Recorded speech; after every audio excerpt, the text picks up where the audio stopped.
I'll admit it. Mr. Fantasy looks at other mock drafts every now and then.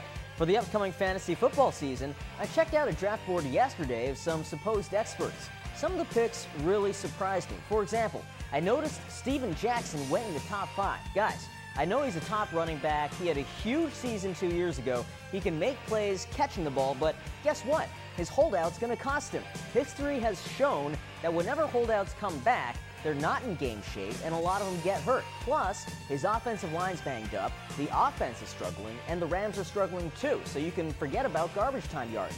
Jackson barely makes it into my top 20. Now, of course, he's not the only overrated back. Frank Gore, Willis McGahee, Marshawn Lynch are all probably higher up on other draft boards. Showed you my top 5 last week. As for the rest of the top 10, Randy Moss and Tom Brady proved last year they need to go in the first round. Peyton Manning could always be this year's top QB, and Clinton Portis and Jamal Lewis are 2 of the more dependable running backs outside the top 5.